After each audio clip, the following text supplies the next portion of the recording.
Bismillahirrahmanirrahim. Assalamualaikum warahmatullahi wabarakatuh. Innal hamdalillah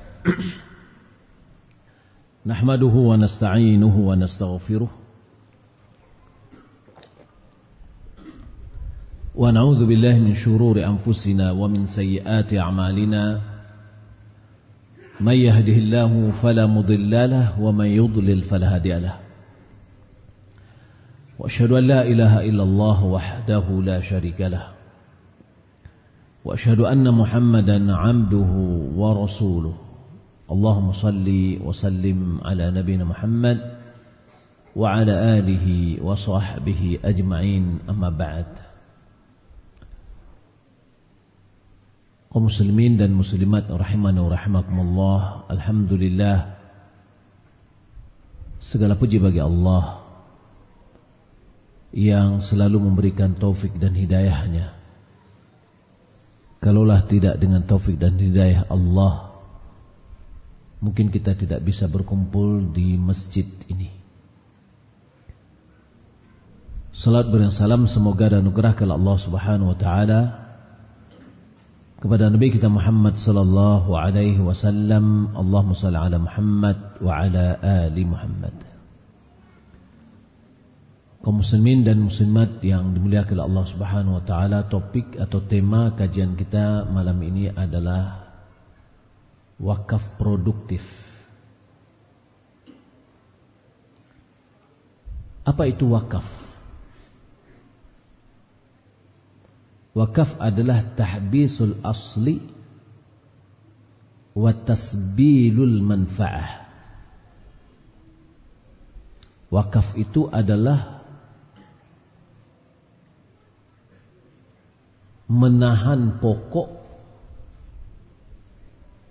dan membagikan manfaat. Maksud dari pokok adalah setiap sesuatu barang yang barangnya tetap tersisa, tetap ada, tidak habis, yang bisa dimanfaatkan. Itu nama al-asl. Seperti rumah, tanah, toko, kebun, sawah, dan yang lainnya. Maka pokok ini berupa properti ini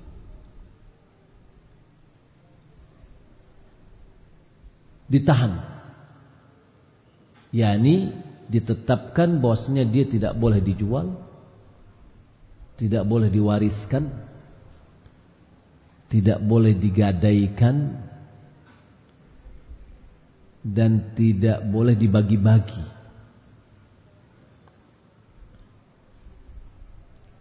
Maksud dari manfaah, yakni tadi menahan pokok dan membagikan manfaat.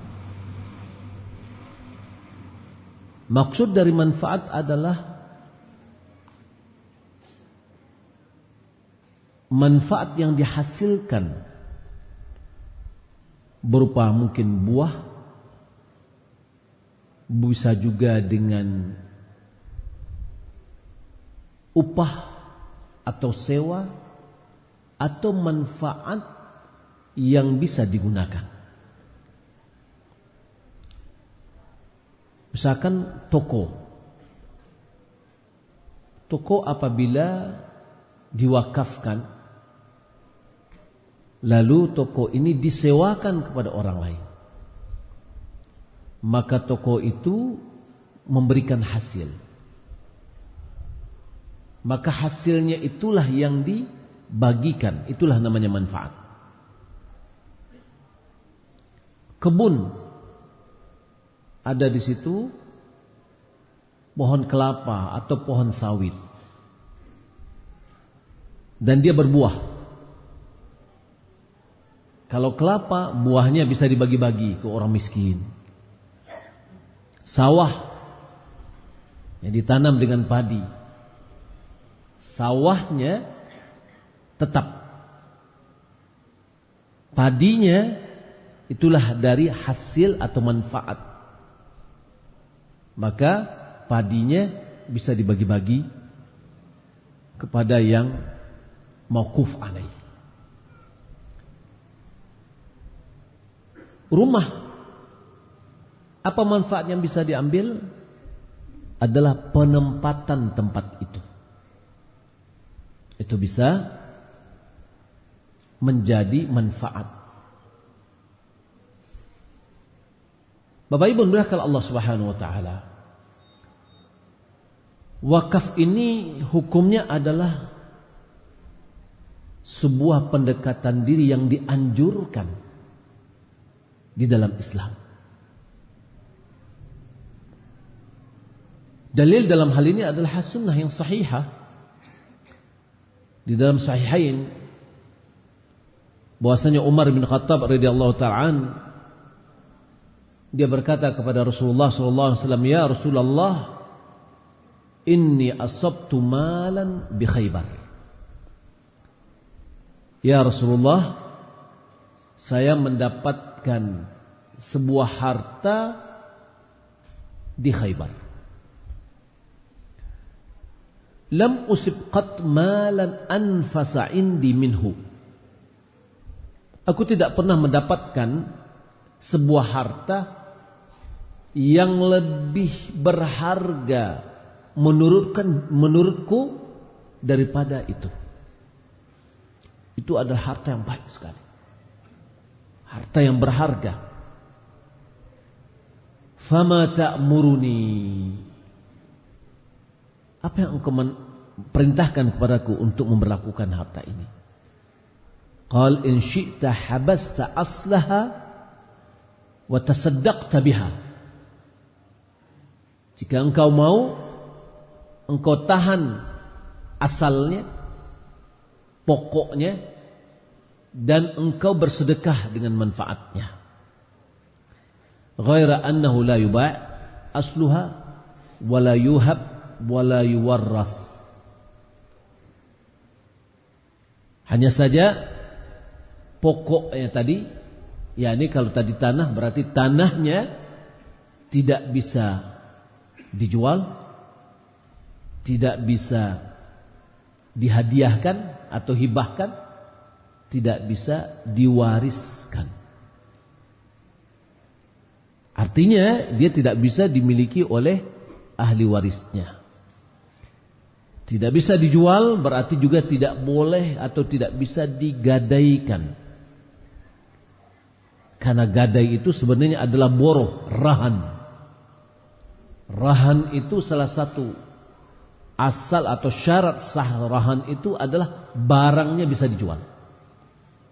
Karena dia adalah jaminan. Apabila jatuh tempo, dia tidak bisa bayar hutang, maka borohan itu rahan atau gadai itulah yang akan menembus terhadap hutang tersebut. Maka Umar fatasaddaqa biha Umar fil fuqara wa dhawil qurba wal riqab wa fi sabilillah wa bin sabil wad dhaif. Maka Umar dari hasil tanahnya tadi beliau sedekahkan kepada fuqara, orang-orang fakir, ke zawil qurba, ke karib kerabatnya, kepada riqab, budak yang memerdekakan dirinya, kepada ibn sabil, orang yang pergi berperang, wa bin sabil, wa fi sabilillah, fi sabilillah dalam perang, wa bin sabil, orang yang berperjalanan, wad dhaif, yakni tamu. Datang tamu, biaya hidup tamunya dari situ diambil. Ada ibn sabil, biaya yang putus di perjalanan, biaya untuk mantunya diberikan dari situ. Hadis ini diriwayatkan oleh Sahih Bukhari dan Muslim. Juga Imam Muslim meriwayatkan dari Abi Hurairah radhiyallahu taala anna Nabi sallallahu alaihi wasallam qala, "Idza mata al-insan inqata'a 'amaluhu illa min thalath. Apabila manusia meninggal dunia, terputus amalannya kecuali dari 3 perkara: sadaqatin jariyatin, au ilmin yuntafa'u bihi, au waladin salih yad'u lah. Yang pertama sedekah jariah, sedekah yang mengalir. Yang dimaksud di sini adalah wakaf. Yang kedua adalah ilmu yang bermanfaat. Yang ketiga adalah doa anak yang soleh yang mendoakannya. Jabir dia mengatakan, lam yakun ahadun min ashabi Rasulillah sallallahu alaihi wasallam du maqdaratin illa waqafa.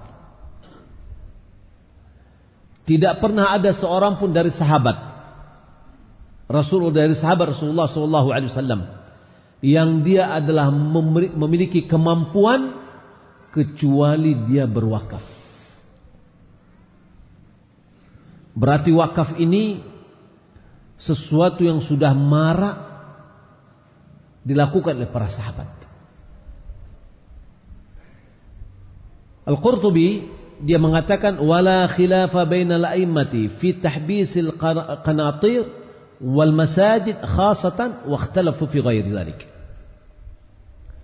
Tidak ada perbedaan di kalangan ulama di dalam mewakafkan qanatir, yaitu jembatan-jembatan, dan masjid-masjid khususnya, dan terjadi perbedaan pada yang lainnya.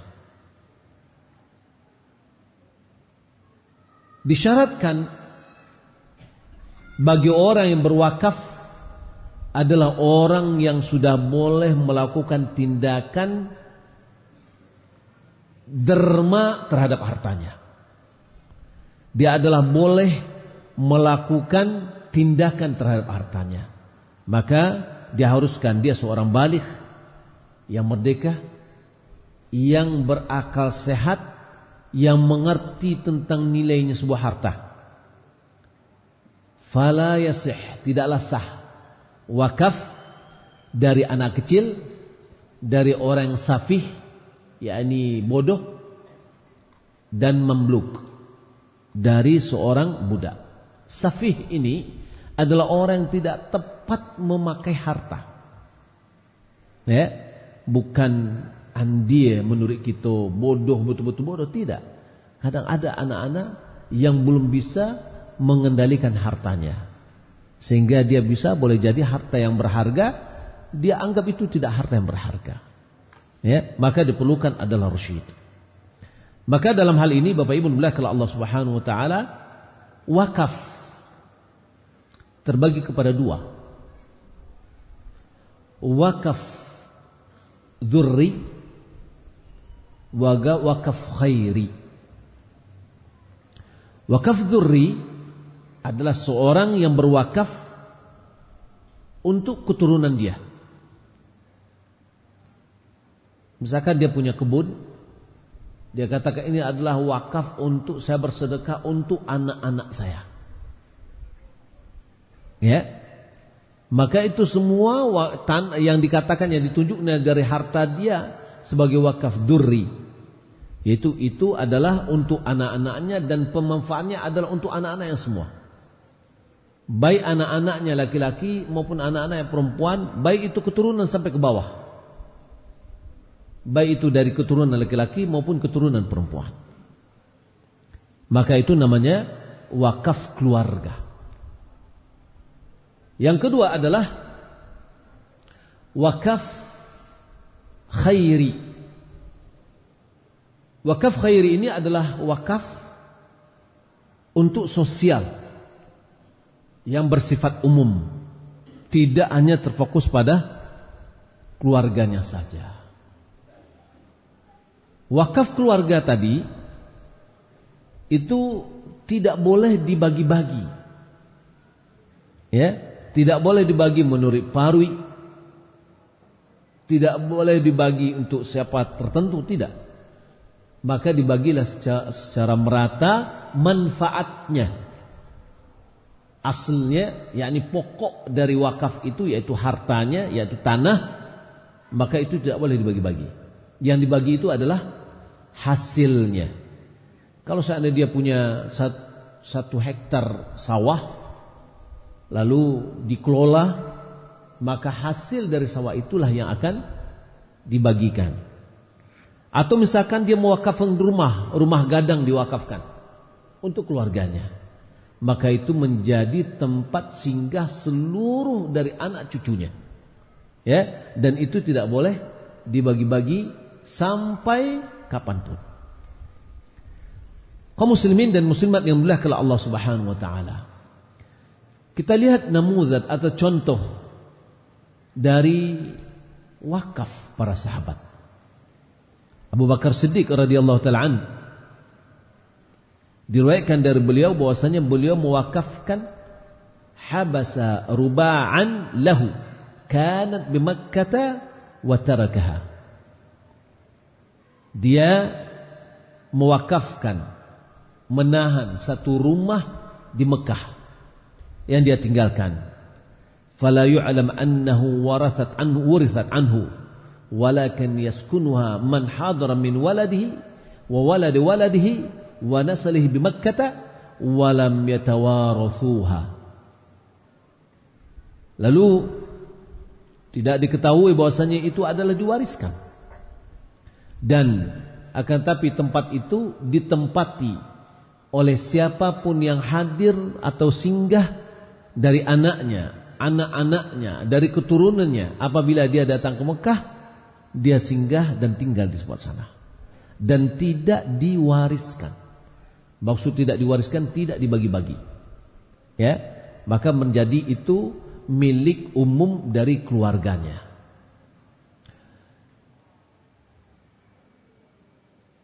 Al-Humaidi, ulama hadis di Mekah, dia adalah guru Imam Bukhari dan Imam Muslim, mengatakan, wa tasaddaqa Abu Bakar Siddiq radhiyallahu ta'ala bidarihi bi Makkah ala waladihi fahiya ila al-yaum.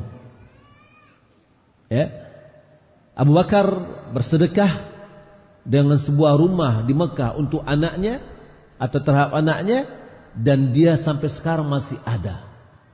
Jadi kalau seandainya Imam Bukhari meninggal dunia pada tahun 256 meninggal dunianya, berarti pada abad ketiga itu masih ada hartanya Abu Bakar Siddiq yang disampaikan oleh Al-Humaidi. Begitu juga dengan Umar bin Khattab radhiyallahu ta'ala anhu, bahwasanya dia memiliki harta juga, sebagaimana dalam hadis yang telah kita sebutkan tadi adalah di Khaybar. Begitu juga dia memiliki rumah di Mekah. Ya, rumah di Mekah. Qala Al-Humaidi, wa tasaddaqa Umar bin Khattab radhiyallahu ta'ala an bi rubu'ihi 'inda al-marwati wa bi thaniyati 'ala waladihi fa hiya ila al-yawm. Al-Humaidi mengatakan Umar bin Khattab juga bersedekah dengan rumahnya dekat Marwah dan dekat Thaniyah terhadap anaknya, sampai hari ini masih ada. Taib, Uthman bin Affan. Ini yang luar biasa dalam Sahih Bukhari, yang dimana Imam Bukhari menyantumkannya mu'allaqan. Qala Rasulullah SAW, man yashtari bi'ra rumah, siapa yang mau membeli sumur rumah, fayakunu dalwuhu fiha kadila'il muslimin, maka ember dia di dalam air itu menjadi seperti ember-embernya kaum muslimin. Fashtaraha Uthman radhiyallahu ta'ala. Lalu Uthman membelinya. Ya. Wa fi riwayat dan riwayat yang lain, anna Uthman hina husira ashraf alaihim wa qala unshudukumullah wa la anshudu illa ashab Rasulillah sallallahu alaihi wasallam alastum ta'lamuna anna Rasulullah sallallahu alaihi wasallam qala man hafara rumata falahul jannah fahafartuha.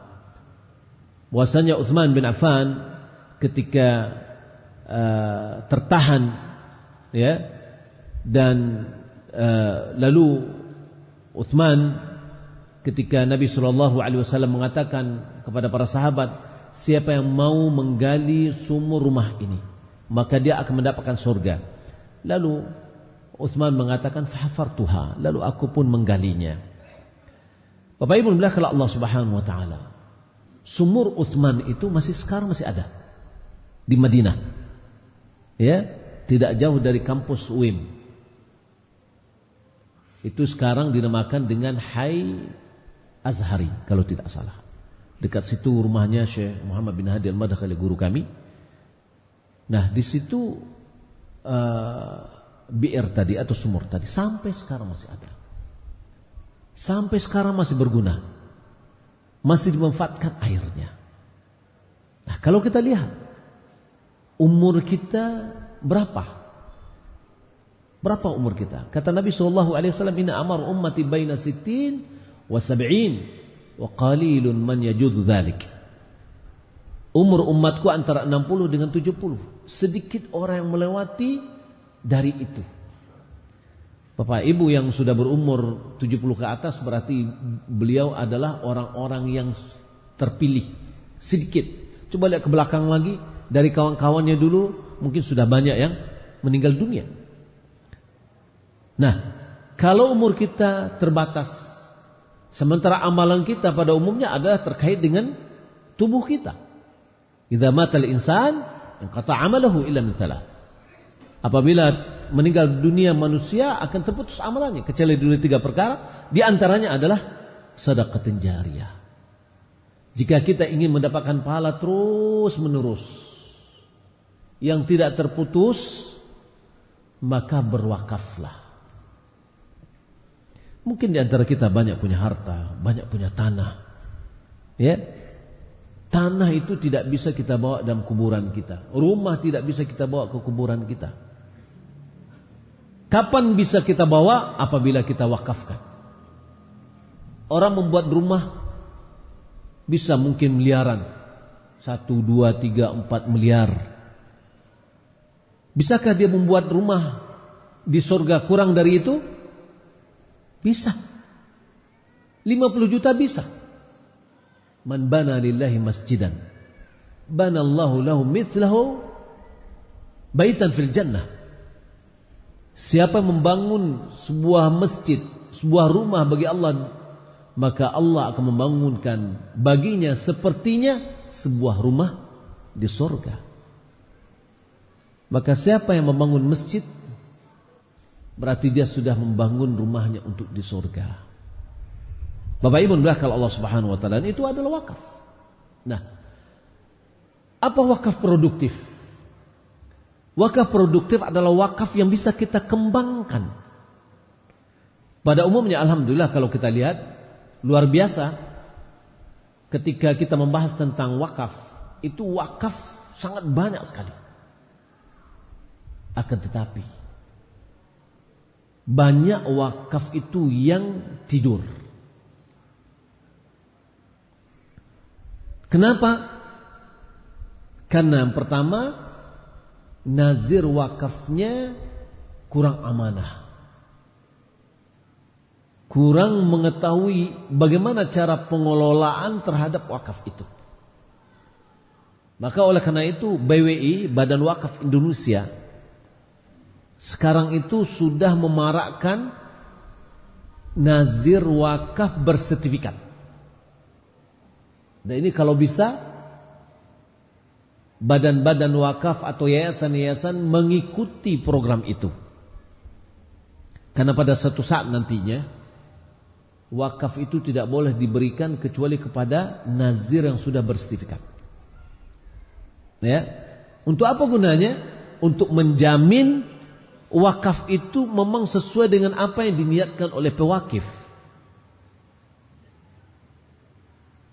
Nah, wakaf produktif adalah bagaimana wakaf itu kita kembangkan. Berharap kita dengan satu wakaf bisa melahirkan 2, 3, 4 wakaf.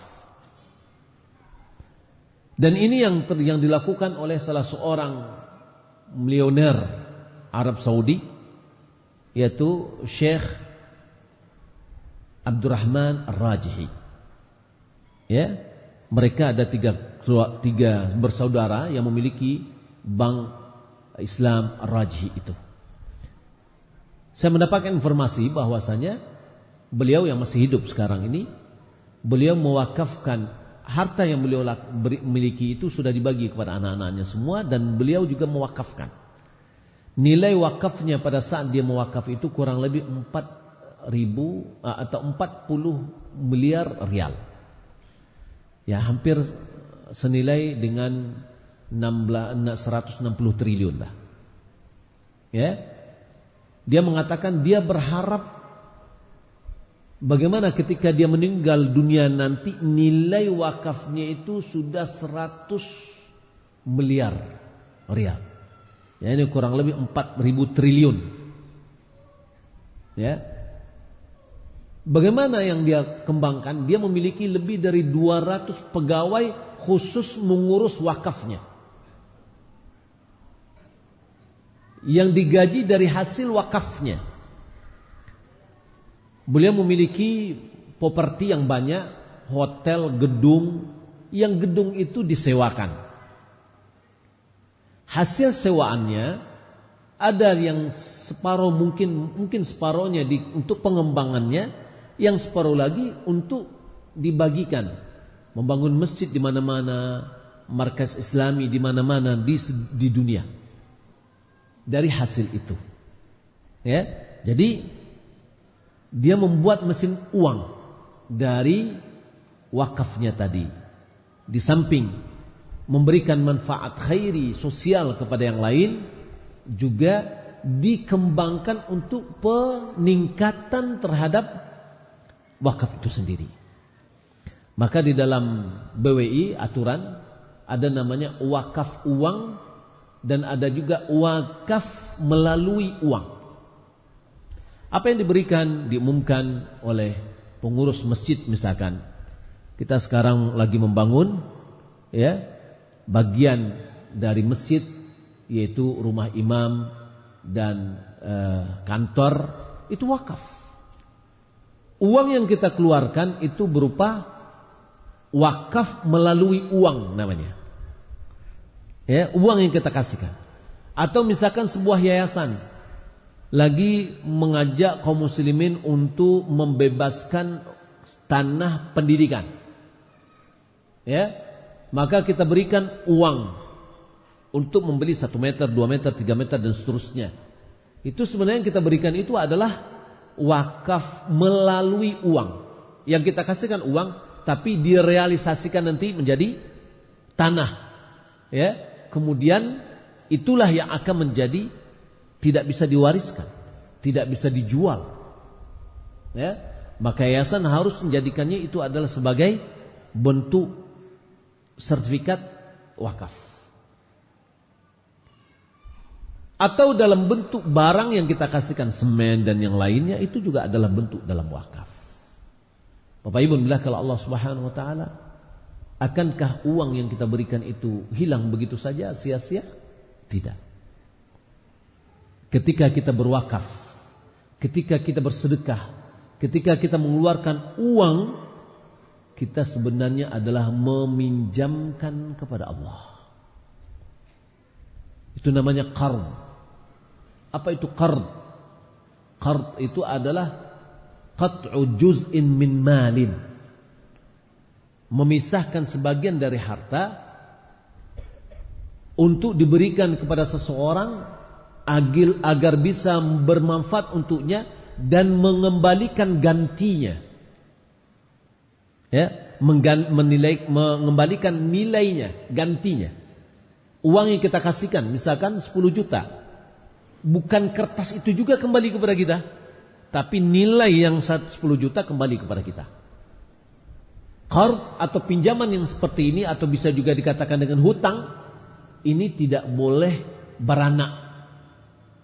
Ya, tidak boleh beranak dia, tidak boleh melebihi dari apa yang diberikan. Karena Nabi SAW mengatakan, kullu qardin jarra manfa'at huwa riba. Setiap pinjaman yang mendatangkan manfaat, qard itu pinjaman berupa nilai harta. Ya, yang diberikan dan dikembalikan nilainya apabila membawa manfaat kepada orang yang meminjamkan, maka jatuh kepada riba. Ya, pinjam sameh tapi digadaikan sebatang kerambi. Selama piti itu masih jorang itu buah kerambi turun taruh. Itu adalah manfaat. Maka itu jatuh kepada riba. Ya. Namun qard kita kepada Allah, apakah dikembalikan oleh Allah? Ya, dikembalikan oleh Allah. Dalam surah Hadid ayat 11, Allah Subhanahu wa taala berfirman, "Man dzalladzi yuqridu Allah qardan hasana fayudha'ifahu lahu wa lahu ajrun karim." Siapa yang akan meminjamkan kepada Allah pinjaman yang baik, qardul hasan, apakah akan dikembalikan kepada Allah? Iya. Qard itu dikembalikan di masa kita dunia. Qard itu dikembalikan oleh Allah pada masa dunia. Berapa pengembalian dari Allah? Pengembalian yang berlipat ganda. Fayudha'ifahu lahu. Allah lipat gandakan begini. Walahu ajrun karim. Dia mendapatkan pahala yang berlimpah ruah. Di mana? Di akhirat. Maka apapun Bapak Ibu yang kita berikan di dunia ini dikembalikan oleh Allah Subhanahu wa taala dunia. Dalam surah Taghabun, in tuqridullaha qardan hasana yudha'ifhu lakum wa yaghfir lakum. Jika kalian meminjamkan kepada Allah pinjaman yang baik, maka Allah akan mengembalikan bagimu dan mengampuni dosa-dosamu. Subhanallah. Juga Allah Subhanahu wa taala berfirman, "Wa ma anfaqtum min syai'in fahuwa yukhlifuh fahuwa khairur raziqin." Apapun yang kamu infakkan, berapapun, maka dialah yang akan mengembalikannya, dan dia sebaik-baik pemberi rezeki. Bapak Ibu dimuliakan Allah Subhanahu wa taala. Di dalam masalah wakaf ini dan wakaf produktif perlu beberapa hal yang perlu kita ingatkan. Yang pertama adalah ketika kita ingin berwakaf, hendaklah kita hadirkan niat kita yang salehah, niat yang baik, niat yang mengharapkan pahala dari Allah Subhanahu wa taala. Bukan karena riya, bukan karena sum'ah, ingin dikatakan sebagai orang penderma dan yang lain, tidak. Tapi karena Allah Subhanahu wa ta'ala. Yang kedua, ketika kita ingin berwakaf, hendaklah kita bermusyawarah kepada orang yang berilmu dan memiliki pengalaman. Berilmu kepada orang-orang ustadz yang berilmu agama supaya mengetahui hukum-hukum wakaf itu sendiri. Kemudian orang yang punya pengalaman adalah supaya kita bisa mendapatkan strategi. Bagaimana strategi yang baik? Sebagaimana kita ingin berinvestasi di dunia kita, kita pengen tempat yang strategis. Bagaimana bisa mendapatkan keuntungan yang besar di dunia? Itu adalah masalah dunia. Adapun wakaf kita juga adalah wakaf investasi akhirat. Maka perlu juga mana yang strategi yang bagus. Ketika kita ingin membangun masjid misalkan, jangan asal membangun masjid saja. Serahkan kepada orang yang mungkin memakmurkan masjid itu. Ya. Maka sebagian orang melihat, oh dia mau lihat cari tempat yang ramai.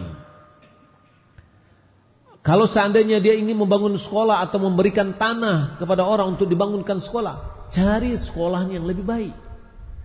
Ya. Di situ ada sekolah mengajarkan Al-Qur'an, menghafal Al-Qur'an. Subhanallah.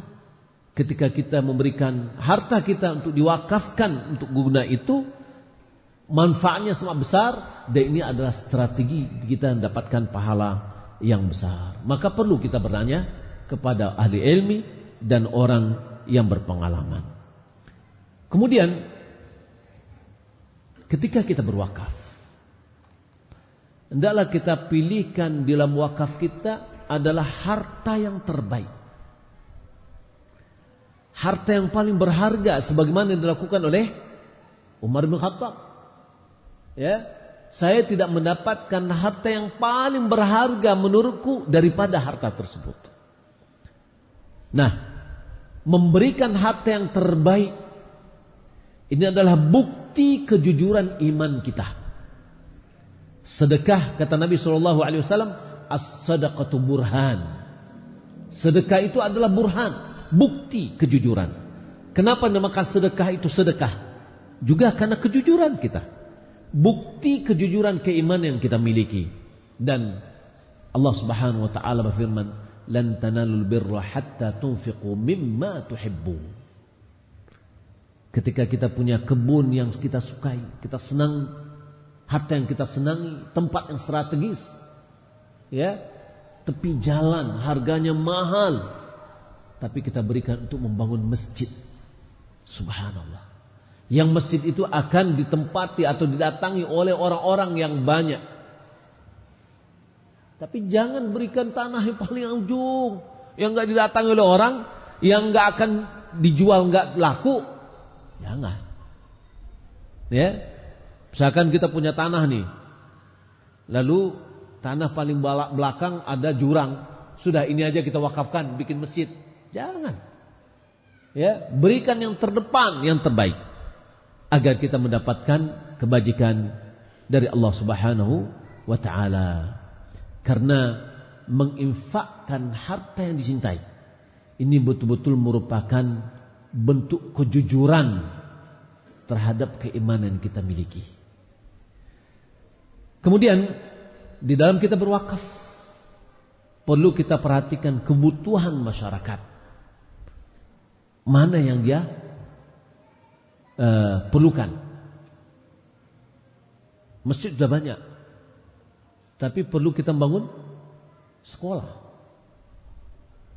Yani bina'u as-sajid ahammu min bina'il masajid.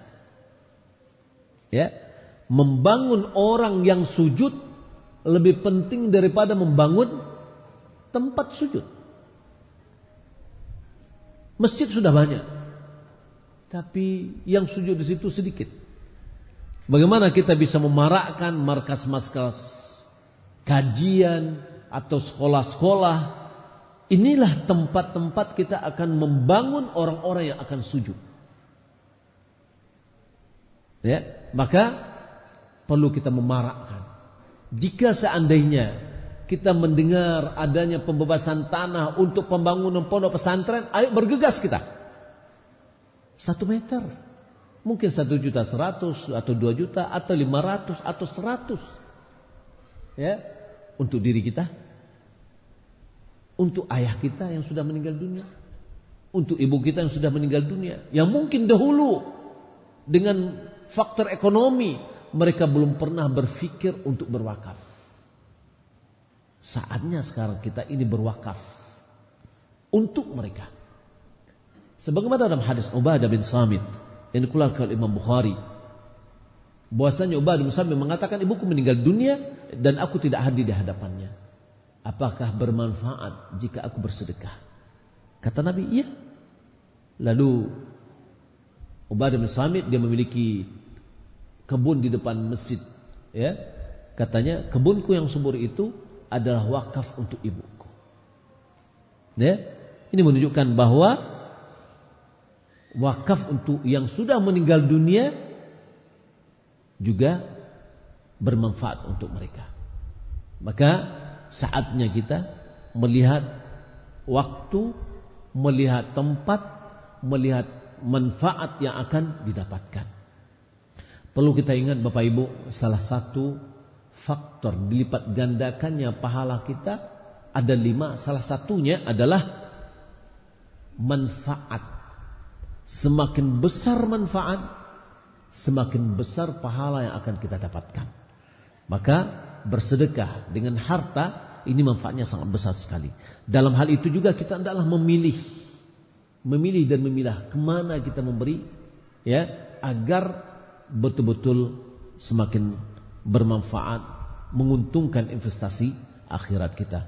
Mudah-mudahan apa yang kita sampaikan bermanfaat Bapak Ibu dimuliakan Allah Subhanahu wa taala. Semoga kita memiliki, masing-masing kita memiliki wakaf, ya, wakaf kepada Allah Subhanahu wa taala agar mendapat pahala bagi kita yang mengalir terus walaupun sedikit. Wallahu taala a'lam. Wassalamu Muhammad wa ala alihi wa sahbihi ajma'in. Wassalamualaikum warahmatullahi wabarakatuh.